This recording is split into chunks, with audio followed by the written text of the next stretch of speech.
Nos últimos dias, a mídia internacional voltou com outra rodada de críticas severas a Israel por supostamente invadir e atacar uma base da ONU no Líbano, causando danos às suas instalações e ferimentos a seus soldados.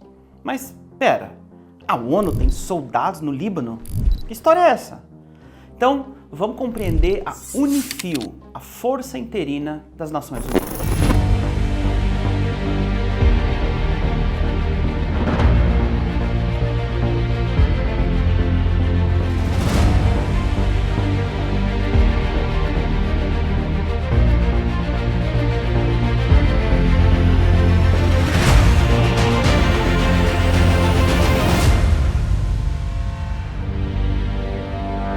Eu já fiz um vídeo aqui no canal explicando um pouco do cenário de conflitos e divisões internas no Líbano que foram o palco para que o Irã criasse uma milícia xiita no país, o Hezbollah. Caso você não tenha assistido ainda, você pode clicar aqui para compreender melhor esse contexto. Um dos principais fatores que levaram o país àquele estado de violência e caos está diretamente relacionado com os palestinos, ainda mesmo antes do Hezbollah entrar em cena. Durante as décadas de 60 e 70, grupos terroristas palestinos como a OLP de Yasser Arafat, que estavam estabelecidos na Jordânia, vinham semeando o caos e a morte não apenas contra Israel, mas também dentro do território jordaniano. Isso levou o exército jordaniano a expulsar esses grupos palestinos do seu território, que por sua vez migraram para o sul do Líbano, fazendo de lá a sua nova base do terror. Além de realizarem inúmeros ataques terroristas contra o território e a população de Israel, as comunidades cristãs libanesas vinham sofrendo também de maneira drástica com a violência no país. Nesse período, Israel desenvolveu uma política de boa vizinhança com os cristãos do sul do Líbano, chamada de a Cerca Bondosa, na qual o exército de Israel fornecia armamentos para a defesa dos cristãos, provia para eles treinamento e contrabandeava alguns deles para dentro do território de Israel para que eles pudessem ser atendidos por médicos, utilizar serviços de correio, de bancos e outras utilidades públicas, das quais eles não tinham mais acesso no Líbano. Em 1968, o terror palestino ultrapassou todos os limites quando a OLP de Arafat realizou o ataque terrorista mais mortífero que Israel tinha vivido até aquele momento. O plano era chegar até Tel Aviv e se apoderar de um hotel, sequestrando todos os israelenses, turistas e diplomatas que estavam presentes. Só que os terroristas se perderam no caminho entre o Líbano e Tel Aviv e tiveram que adaptar a sua estratégia. Eles acabaram sequestrando um ônibus que percorria a rodovia costeira em direção a Tel Aviv e mataram 38 israelenses, dentre eles 13 crianças, deixando outros 76 feridos. Isso aconteceu justamente quando Israel estava prestes a assinar um acordo de paz com o Egito, o que traria um grande avanço para toda a região. Esse é o padrão do terror palestino, de sabotar os esforços israelenses de paz. Exatamente a mesma coisa aconteceu no dia 7 de outubro, quando Hamas atacou Israel, justamente quando nós estávamos prestes a assinar um acordo de paz e normalização com a Arábia Saudita. O que eles querem sempre, e sempre quiseram, é dinamitar qualquer possibilidade de paz e prosperidade para essa região. A propósito, essa mesma OLP seria a organização que em alguns anos trocaria de nome, passando a se chamar Fatah, e assinaria os acordos de Oslo e se tornaria de fato o governo da Autoridade Palestina até o dia de hoje. 3 dias depois do ataque, a infantaria israelense avançou contra as bases da OLP no sul do Líbano. O exército chegou até o rio Litani e permaneceu no território durante 3 meses, durante os quais a estrutura da OLP foi atingida. E vale lembrar que o Líbano estava ainda nos resquícios finais de uma terrível guerra civil, com xiitas matando sunitas e todo mundo matando os cristãos. Então, durante esse período, Israel ainda protegeu os cristãos, permitindo, inclusive, que alguns deles, os que quisessem, viessem como refugiados para o seu território. Em resposta a essa operação israelense, que foi chamada de Operação Litani, as Nações Unidas aprovaram as resoluções 425 e 426, determinando a necessidade da criação de uma força interina, ou seja, temporária, internacional, que protegesse a integridade territorial libanesa e garantisse a paz. Por esses dias, a dualidade da ONU começa a ficar bem clara, porque durante os anos de carnificina da Guerra Civil, enquanto palestinos e libaneses, cristãos e muçulmanos estavam todo mundo se matando e ainda atacando Israel, a ONU permaneceu calada e neutra. no momento que Israel realiza uma operação militar em resposta a um atentado terrorista e ainda protege a população cristã, aí a ONU entra em cena e decide criar um exército dentro do Líbano. Mas tudo bem, com o fim da Operação Litani, Israel recuou de volta para a fronteira internacional e agora, tecnicamente, o sul do Líbano estaria sob a jurisdição militar dessa força de paz, a UNIFIL. Mas os próximos anos provaram que a UNIFIL não cumpriu seu papel de maneira alguma. O sul do Líbano foi invadido pelo exército da Síria, que queria defender as suas posições estratégicas com o apoio dos soviéticos. E as organizações terroristas palestinas continuaram fortalecendo as suas capacidades. Iniciou-se uma nova fase na qual a OLP lançava mísseis do sul do Líbano contra as cidades do norte de Israel. Israel aí ameaçava retaliar e a comunidade internacional entrava em polvorosa. E assim corria o ciclo. Até que em 1982 acontece um atentado de terroristas palestinos contra o embaixador de Israel no Reino Unido, com um tiro a queima-roupa na cabeça que o deixou em coma por 3 meses e depois disso tetraplégico e cego até a sua morte vários anos depois. Menachem Begin, primeiro-ministro israelense naquela época, considerou esse atentado um casus belli e proclamou a Operação Paz na Galileia, dando início à Primeira Guerra do Líbano.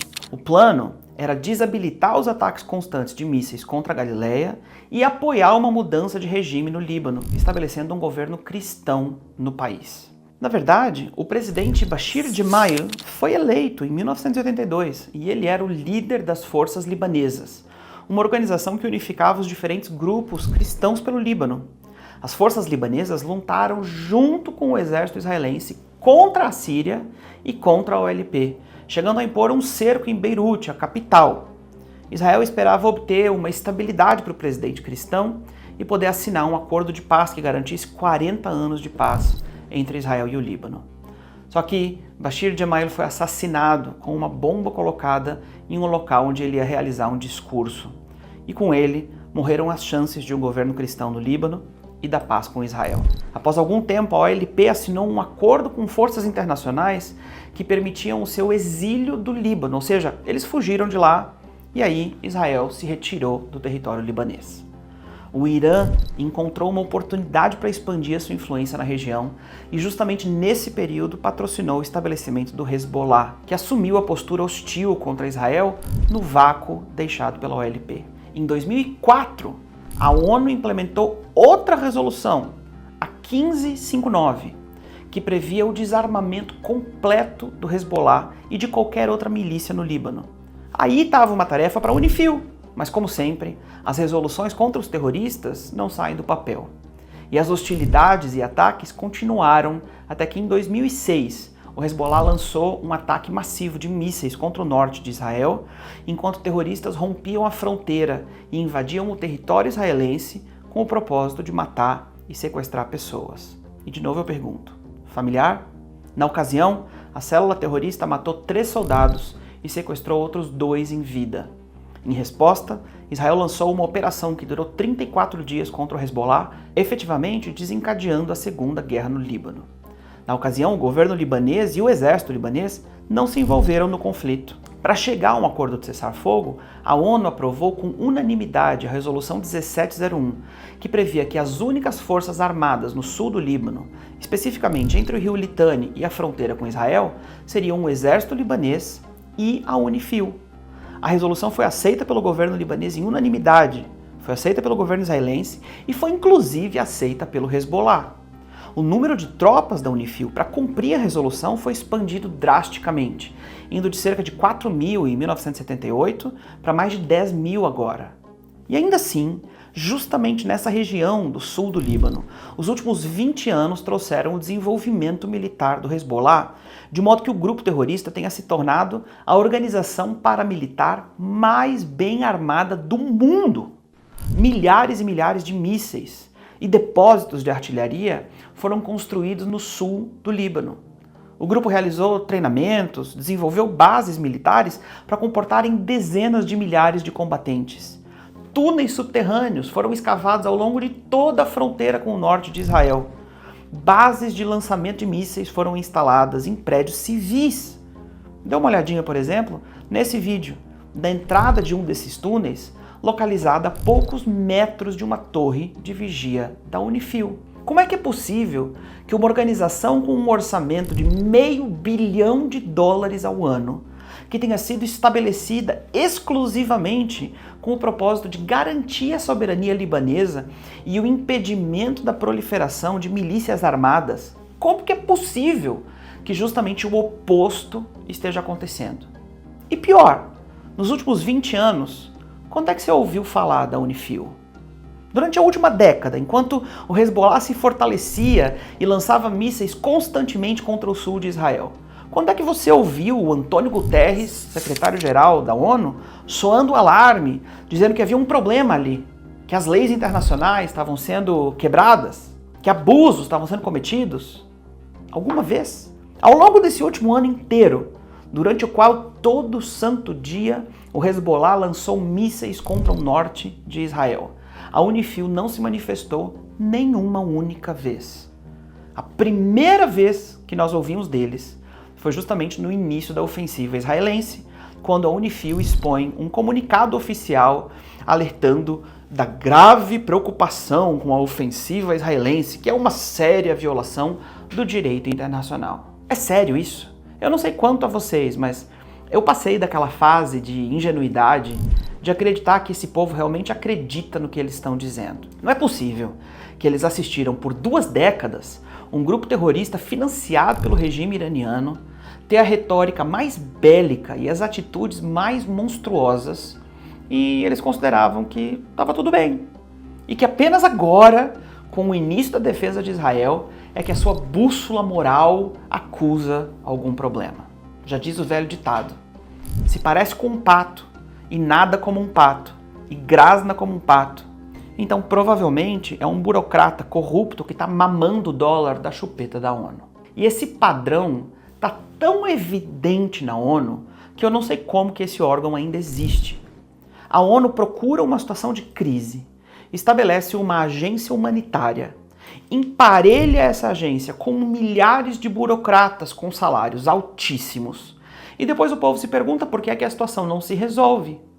Não se resolve porque enquanto houver conflito no Líbano, haverá necessidade de uma Unifil e seu $500 bilhão por ano distribuído entre os seus integrantes. Por isso que não se resolve. E é interessante que o mandato original da Unifil era de apenas 6 meses, com ela devendo ser dissolvida ao seu fim. Isso está até no nome, Força Interina Internacional, ou seja, força temporária. Mas desde 78, quando ela foi firmada, todos os anos, a ONU assina novas resoluções estendendo o mandato por mais um ano.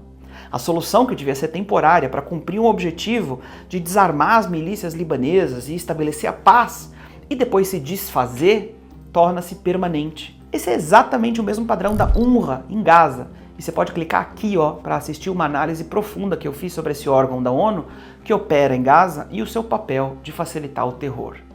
Na prática, ao invés de promover a paz, a Unifil se tornou o protetor de um grupo terrorista que ela foi criada para desmantelar. A presença de bases da Unifil dificulta o trabalho de Israel em sua luta contra o Hezbollah, que aproveitou a proteção da ONU para estabelecer a sua estrutura justamente em proximidade com essas bases. Aí, quando acontece o que aconteceu nesses últimos dias, quando no processo de lutar contra o Hezbollah, instalações da Unifil são atingidas, a ONU aplica toda a sua força pública para atacar Israel. A propósito, a suposta invasão da base da qual acusaram Israel, na verdade aconteceu da seguinte forma. Terroristas do Hezbollah abriram fogo contra um tanque israelense que estava passando em proximidade de uma base da Unifil. Fugindo da artilharia, o tanque colidiu contra o muro da base. Só isso. Os soldados feridos da Unifil, na verdade, ficaram com irritação nos olhos por causa da fumaça. Esse foi o ferimento. Mas você leu isso aí no G1? Duvido, né? O salário básico de um soldado raso na Unifil é de mais de €1.000 por mês. Isso dá mais de R$6.000. Postos burocráticos médios comumente têm salários de mais de 4 ou 5 mil euros. Sem contar na liderança, que ganha muito mais do que isso. Durante as suas missões, esses caras não têm despesa nenhuma, ou seja, é essa grana toda líquida para continha no banco. E esses valores, na maioria das vezes, são algumas vezes maiores do que se ganharia em seus países de origem, já que os funcionários da Unifil vêm de aproximadamente 50 países, com a maioria deles vindo da Indonésia, da Índia, da Malásia, do Nepal, da Itália e de Gana. Mesmo antes de nós falarmos sobre as inclinações ideológicas nefastas da ONU nas últimas décadas, antes da gente mencionar que o Guterres era amiguinho do Arafat, antes de a gente tratar de tudo isso, apenas analisando os números e as inclinações básicas de seres humanos oportunistas, dá para entender que os últimos que querem a paz ou a estabilidade para o Oriente Médio são justamente quem tem a sua existência justificada e financiada pela perpetuação do conflito. A ONU devia trabalhar para tornar-se obsoleta, mas vez após vez, e às custas de gente que sofre com essa guerra, ela faz todos os esforços para que as situações complexas se tornem ainda mais impossíveis e ela esteja cada vez mais amalgamada à região, feito um sanguessuga grudado em uma ferida aberta. Só que talvez curar essa ferida comece justamente por arrancar o verme.